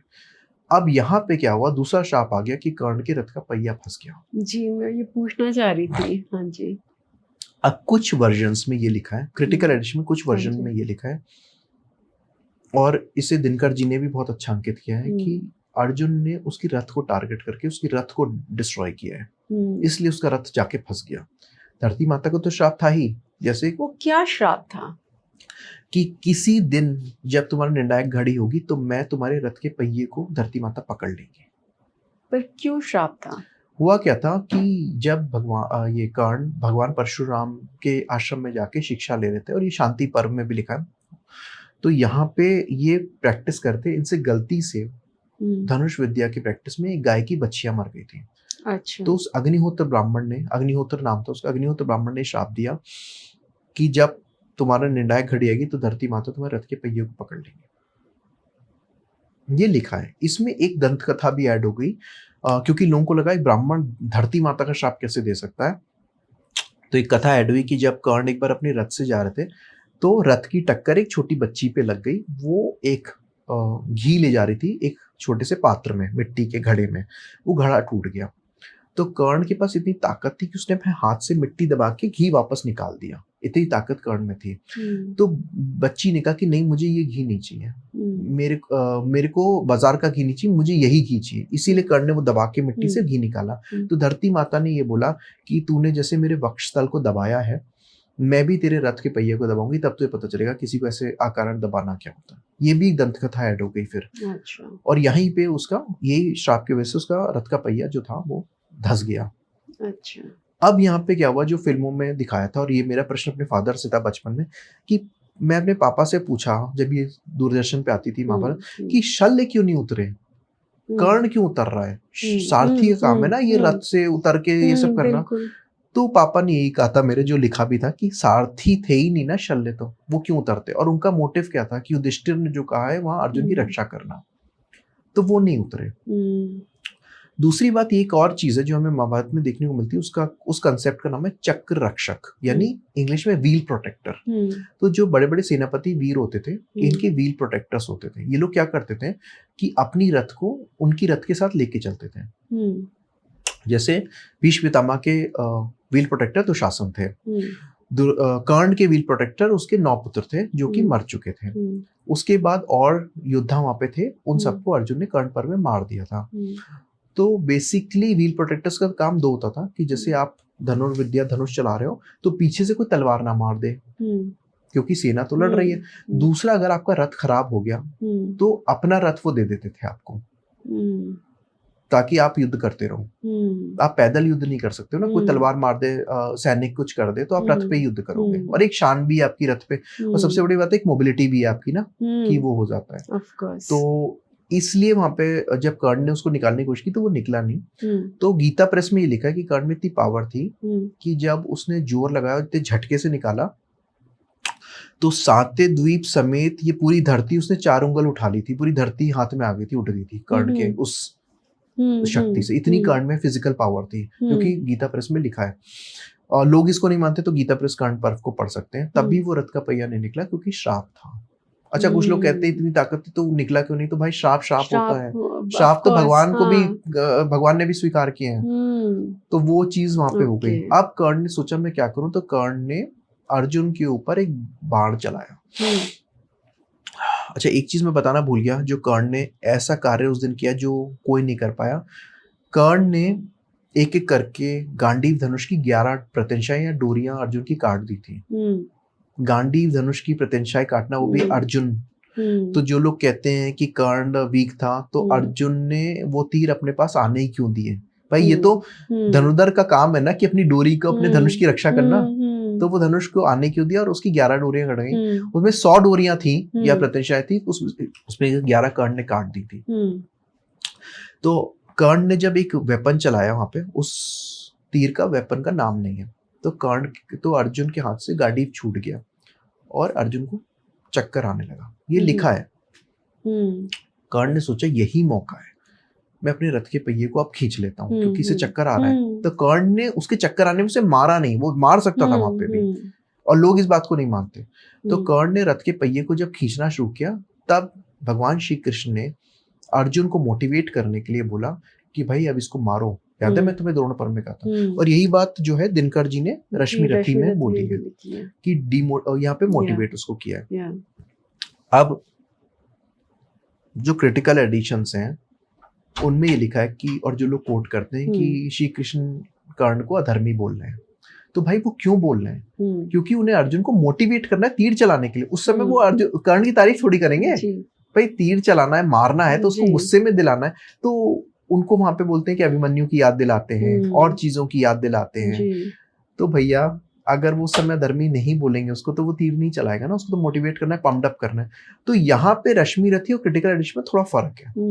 रश्मि रथी में यहाँ पे कर्ण ने पूरा जवाब श्री कृष्ण को दिया है कि जो ये आपने किया है ना, और रश्मि रथी में मेरा पर्सनल नहीं है, आप भी पांडवों को धर्म से नहीं जीत पाए, तो आपने भी अधर्म की। तो आप ये बताइए दुर्योधन और आप में क्या फर्क रह गया है? मुझे बताइए। आपने मेरी बातें तो गिना दी, आपकी बातें कौन गिनाएगा? जो आपने भीष्म को मारा, यहाँ पे आपने द्रोणाचार्य को मारा, ठीक है, भूरी शवा को मारा, उनकी बातें कौन करेगा? तो ये रश्मि रथी ने, दिनकर जी ने बहुत अच्छा बोला है। और कर्ण पर्व में ये कि वो मौन हो जाता है। अब आप ये बताइए, वहां पे वो मौन हो गया, तो आप उसको अपने पॉडकास्ट में कह रहे हो कि मौन हो गया है तो यानी वो अधर्मी है। अरे भैया वो देख रहा सामने वाला तीर चला रहा, वो बोल के भी क्या कर लेगा? उसके हाथ में तो कुछ है नहीं। अब मान लीजिए कृष्ण भगवान अर्जुन को मोटिवेट कर रहे हैं, अर्जुन का ऐसे तीर आ गया है, तो अर्जुन तो तीर चला रहा है, आप उसमें बोल के भी क्या कर, उल्टा और आप गुस्सा दिलाओगे ना अर्जुन को अगर आप कुछ बोलोगे तो। भाई आदमी क्रोध में है तो क्रोध का मुकाबला क्रोध से नहीं होगा, राइट? तो यहाँ पे लोगों ने उसको कह दिया कि कर्ण अधर्मी था, इसलिए ऐसा कर रहे थे। तो यहाँ पे रश्मि रथी में जैसे लिखा है कि कर्ण ने प्रॉपर डिबेट किया है, और क्रिटिकल एडिशन में लिखा है कि कर्ण वहां पे मौन हो गए। और इसके बाद अर्जुन ने अंजलिक नामक अस्त्र से कर्ण को मार डाला, और कर्ण का तेज जो था सूर्य भगवान में वहां पे मिल गया।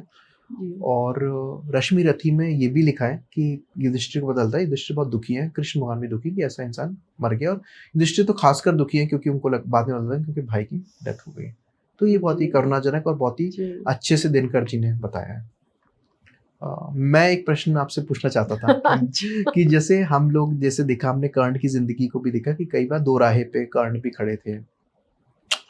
तो एज एन एक्ट्रेस आपको कभी ऐसा लगा कि आपको कोई रोल ऑफर हुआ हो, लेकिन आपके प्रिंसिपल्स या आपके ज़मीर या कुछ भी आइडियल्स उस चीज़ को गवारा नहीं करते, या आपको कहीं ना कहीं उस चीज़ को रोकते हैं, तो आप दोराहे पे खड़ी हैं, करियर वर्सेस योर आइडियल्स? कभी ऐसी सिचुएशन आई आपके पास? आप रोल्स की बात कर रहे हैं या आप कास्टिंग काउच की बात कर रहे हैं? एनीथिंग जिसमें आपको लगा हो कि आप दोराहे पे हो, आपका करियर अच्छा हो जाएगा पर आपके आइडियल्स नहीं मान रहे हैं। सिर्फ हमारी इंडस्ट्री में ही नहीं, वो हर किसी भी इंडस्ट्री में हो, हर किसी को हर स्टेप पे इन चीज़ों का सामना करना ही पड़ता है। जहाँ पे आपको लालच दिया जाता है, ल्योर किया जाता है इन चीज़ों के साथ कि ठीक है, चाहे वो कास्टिंग काउच हो या फिर आपको ऐसा कैरेक्टर मिलेगा, लेकिन उसके लिए आपको, जैसे बहुत सारी आजकल वेब सीरीज भी आ रही हैं जिसमें कि ठीक है आपको लीड तो बना दिया, लेकिन कंडीशन ये है कि ऐसा ऐसा सीन होगा जो आपको करना पड़ेगा। समझ गए। तो वो उसमें तो पर्सनल चॉइस है, मैं किसी भी चीज़ को सही या गलत नहीं बोलती। एवरी इंडिविजुअल, यही तो खूबी है, भगवान ने आपको दिमाग भी दिया है, दिल भी दिया है, और बुद्धि भी दी। बुद्धि दिमाग वही हो गया, मतलब हर किसी के अंदर वो उसका बैलेंस अलग है। किसी का एकदम ये है कि नहीं मुझे ये कभी करना ही नहीं है, मैं तो जो करूँगी बस अपने टर्म्स पे करूँगी, चाहे उसके लिए मुझे सक्सेस मिले या ना मिले। किसी का है कि नहीं एट एनी कॉस्ट मेरे लिए सक्सेस इज़ मोस्ट इम्पॉर्टेंट। वो मेरी चाहे अपब्रिंगिंग हो या ना हो, मुझे उससे कोई फ़र्क नहीं पड़ता, समाज में लोग मेरे बारे में क्या बोलें, मुझे उन चीज़ों से फ़र्क नहीं पड़ता। मेरे लिए बस सक्सेस, एक बार आप सक्सेसफुल हो गए तो ये सब वॉश आउट हो जाता है। लोगों का ये भी धारणा है। Every individual has a choice and every choice has a repercussions repercussion attached to it. ये तो है। तो आप अगर किसी चीज़ को ज़्यादा वैल्यू करते हो तो आपको वो ज़रूर मिलेगी, 100% मिलेगी, बट एट व्हाट कॉस्ट? वो आप अगर आपने वो चॉइस की है तो देन उसका जो फ़ायदा या नुकसान है वो भी आपको झेलना है, वो भी आप then be bold enough to do that also. यहाँ पे हमारी इंडस्ट्री में ये एक चीज़ मैं पॉइंट आउट करना चाहती हूँ कि लोग बहुत जल्दी वो हो जाते हैं, निराश हो जाते हैं, और क्योंकि एम्बिशन लेके आए होते हैं एंड उन्होंने बहुत चीज़ें दाव पे लगा भी दी हैं। बहुत लोग हैं जो सक्सेस पाने के लिए बहुत कुछ करते हैं, लेकिन उसके बाद भी उन्हें सक्सेस नहीं मिलता तो उनकी मतलब then they can't take it only because for them they have lost everything. तो मेरी यही लोगों से मेरा मानना ये है कि अगर आप कुछ भी कर रहे हो सोच समझ के अपनी फैमिली को कंसल्ट करके take your decision. I am nobody to tell you कि ये सही है या गलत है। मेरे लिए क्या सही है या गलत है वो आप मुझसे मेरे बारे में पूछे, मैं बता सकती हूँ। और इसीलिए अगर मैं यहाँ मैं यहाँ हो सकती थी अगर मैं कुछ चीज़ें अपनी वैल्यूज़ पे कॉम्प्रोमाइज़ करती या नहीं हो सकती थी, वो सब किस्मत जाने। मैं बस इतना जानती हूँ कि आज की डेट में अगर मेरे पास कुछ चीज़ आती है मुझे वो मुझे ठीक नहीं लगती है, then I don't care because I am not so ambitious. So मेरे लिए बहुत ईजी है ये डिसीजन लेना। तो लेकिन एक चीज़ है मैम, सॉरी आपकी बात काटूंगा रीना जी, कि जैसे आजकल का, तो आपने बहुत अच्छी बात कही, एम्बिशियस हैं, बॉम्बे आते हैं और स्ट्रगल करते हैं, कॉम्प्रोमाइज़ भी करते हैं बहुत चीज़ों में, फिर भी उनको सक्सेस नहीं मिलती तो काफ़ी निराश भी आते हैं। उनके लिए कोई मैसेज देना चाहेंगे हमारे ऑडियंस को? यही मेरा मैसेज था कि आप आ रहे हो तो बी मेंटली प्रिपेयर्ड। ज़रूरी नहीं कि आपको सक्सेस मिलेगा ही मिलेगा, वो तो आपकी किस्मत के ऊपर है। टैलेंट है, डेफिनेटली टैलेंट आपको एक बिगनिंग ज़रूर देगा। ये मैं दावे के साथ कह सकती हूँ कि अगर आपके अंदर टैलेंट है, आपने किसी चीज़ पे हार्ड वर्क किया है तो आपके लिए दरवाज़ा ज़रूर खुलेगा। लेकिन वो कब खुलेगा, कितना खुलेगा, कैसे खुलेगा, वो आपकी किस्मत पे है। And be mentally prepared. ये अगर आप सोच के चलो कि मैं तो 2 दिन आपने अपने आप को देखा, 2 लाइनें बोल दी शीशे के सामने और सोचा कि मैं तो भाई किसी को भी बीट कर सकता हूँ, I am there Bombay, be prepared for me. अगर ये सोच के अगर आप आए हो और उसके बाद आपके ड्रीम्स फुलफिल नहीं हुए तो keep a backup plan, always keep a backup plan. मेरा ये मानना है, आपका बैकअप प्लान ये नहीं होना चाहिए कि आपने अपनी लाइफ ले ली या कोई ऐसा कदम उठा लिया जिसके लिए आपके पेरेंट्स या पीछे जो लोग हैं वो बेचारे दुखी हो रहे हैं। एग्जैक्टली। और वो मोमेंट्री होता है, थोड़ा सा मतलब आप अपने आप को मेंटली प्रिपेयर करके आए। अगर आप चिंतन करेंगे, जैसे आपने बहुत अच्छी बात पहले बोली, चिंतन करेंगे तो ये सब चीज़ें ऑलरेडी भाग जाएंगी। जी एब्सोल्युटली। एक क्वेश्चन यहाँ पे और है, आउटसाइड, मैं तो आउटसाइडर हूँ, फिल्म इंडस्ट्री में हूँ नहीं। लेट्स सपोज किसी का मन करता है मूवी देख के कि इसकी चकाचौंध जो हम कहते हैं बॉलीवुड की या टीवी शोज की, कि वो इसमें अपना करियर अगर आप जानना चाहते हैं तो मेरी वेबसाइट है reenakapoor.tv। तो आपको हाँ जी, तो उस पर आपको सारी इन्फॉर्मेशन मिल जाएगी। देखिए मैं आपने मुझसे कहा, मैं तो स्क्रिप्ट भी यूज़ नहीं करता, इस मामले में बदनाम हूँ कि मुझे चैनल्स वाले इसलिए नहीं बुलाते क्योंकि मैं तो स्क्रिप्ट भी नहीं मांगता हूँ। बट आप स्क्रिप्ट इसलिए नहीं मानते क्योंकि आप दिल से बोल रहे हैं, इसलिए आपको स्क्रिप्ट की ज़रूरत ही नहीं पर है। लोगों को नहीं अच्छा लगता वो चैनल्स।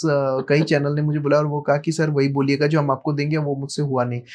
अब आपकी इंडस्ट्री में तो मुझे अगर बुलाएंगे कभी तो कहेंगे कि ये डायलॉग तो ऐसे ही बोलना। नहीं, ऐसा होता है, स्क्रिप्ट की तो ज़रूरत होती है एक रेफ़रेंस के तौर पे। जैसे अगर हमें एक कैरेक्टर दिया गया है, मुझे अगर गंगा मैया का रोल करना है, तो रीना कपूर कोई गॉडेस तो है नहीं, बिल्कुल। राइट? तो मुझे स्क्रिप्ट की तो ज़रूरत है। गंगा मैया का किसके साथ क्या वॉर हुआ है, वो रीना कपूर तो जानती नहीं, तो स्क्रिप्ट की ज़रूरत है। लेकिन उस स्क्रिप्ट में रीना कपूर फ़ील तो कर सकती है। एग्जैक्टली मैं वही कह बस रहा वो हूँ। फीलिंग ही है जो ऑडियंस के सामने अच्छा। आती है। लाइन से आप कुछ भी बोलो, लेकिन अगर आप कन्विक्शन के साथ नहीं बोलोगे तो वो तो लाइन्स भी खोखली हो जाएंगी। तो देखिए जैसे रामायण महाभारत सनातन धर्म को लेकर तो मैं बहुत इमोशनल हूँ और मैं दिल से ही बोलता हूँ। लेकिन चलिए कभी अगर ऐसा कोई मौका मिला तो डेफिनेटली मैं आपको कांटेक्ट करूंगा इस मामले में कि मैं भी कुछ आपसे एक्टिंग स्किल्स डेफिनेटली आपके सानिध्य डेफिनेटली में कुछ सीख मुझे सकूं। बहुत अच्छा लगेगा। तो ठीक है मैम, बट डेफिनेटली कभी होगा तो मिलते हैं इस मामले में वरुण लेंगे। जी, आपसे बात करके इतना अच्छा लगा। मैं ये तो नहीं कहूँगी फ्रैंकली कि मतलब 1, 2, 3 अपने घंटों में जो मेरे आपके साथ कॉन्वर्सेशन हुई, पूरा का पूरा मैं माइंडसेट ही चेंज हो गया। चेंज नहीं हुआ, लेकिन आज तक मैंने, जैसे कहते हैं ना हर चीज़ के 2 पहलू होते हैं। दूसरा पहलू मैंने कभी देखा ही नहीं था कि क्या ऐसा भी है, मतलब ऐसा भी पॉसिबिलिटी हो सकती है। मतलब वो आपने कम से कम ये दिखाया कि आगे आपकी चॉइस है, लेकिन ऐसा भी है एंड ऐसा भी है, जो ऐसा भी हमने कभी सोचा ही नहीं था। तो इस बारे में चिंतन अब तो मतलब पता नहीं दिमाग कहीं और जाएगा भी या नहीं। ये पूरा ऐसा लगा कि हम लोग कुरुक्षेत्र का वॉर खुद लड़ रहे हैं। खुद ही कर्ण भी हैं, खुद ही अर्जुन भी हैं, खुद ही श्री कृष्ण भी हैं। मतलब जिनके बारे में हम बात कर रहे हैं, उनके पॉइंट ऑफ व्यू से देखो जी। तो हर चीज़ बदल जाती है। आज तक हम सिर्फ एक पॉइंट ऑफ व्यू देख रहे थे। अब इस पॉडकास्ट के बाद मैं मजबूर हो गई दूसरा पॉइंट ऑफ व्यू देखने के लिए भी। मेरी भी यही कोशिश है कि लोग कम से कम उस चीज़ को चिंतन करें। मैं नहीं कहता कि इसको हीरो बनाओ या विलन बनाओ, वो जी। आप अपनी मर्ज़ी है, आपकी अपनी वो है, फ्री विल है। पर दोनों तरफ, और मेरा दूसरा ये लगता है मुझे, जब हम कैमरा के सामने बैठे हैं, तो नैतिक ज़िम्मेदारी होनी चाहिए कि हमें सच बोलें, रेफ़रेंसेस के साथ बात करें जी। और लोग उसको समझें। अगर आप विदाउट रेफ़रेंसेस कुछ भी बोल देंगे तो ऑडियंस हमारी और कन्फ्यूज़ हो जाएगी, मुझे ऐसा लगता है। आपने तो हर स्टेप पे रेफ़रेंस दिया है। मतलब उतना तो, मतलब कर्ण पर्व तो मैंने नहीं पढ़ा है, या अभी तक मैं वहाँ पे आई नहीं हूँ। I don't know, but any how आपका बहुत बहुत धन्यवाद। आपने इतनी रोशनी डाली, बहुत सारे मेरे सवालों का जवाब दिया। एंड आई एम श्योर मेरे जितने भी ऑडियंस हैं उनके भी आगे भी अगर सवाल होंगे तो आप please you make yourself available, and हम लोग जानना चाहेंगे उस बारे में और भी चीज़ें। अभी तो घर जाके मुझे और सवाल आएँगे, उसके बारे में अनदर पॉडकास्ट करना पड़ेगा, बट तब तक के लिए बहुत-बहुत धन्यवाद। Thank you. जय श्री कृष्णा। जय श्री बहुत कृष्ण। धन्यवाद आपने मुझे यहाँ पे बुलाया, तो इसलिए और थैंक यू। डेफ़िनेटली बात करेंगे दोबारा से। Thank you. ठीक है।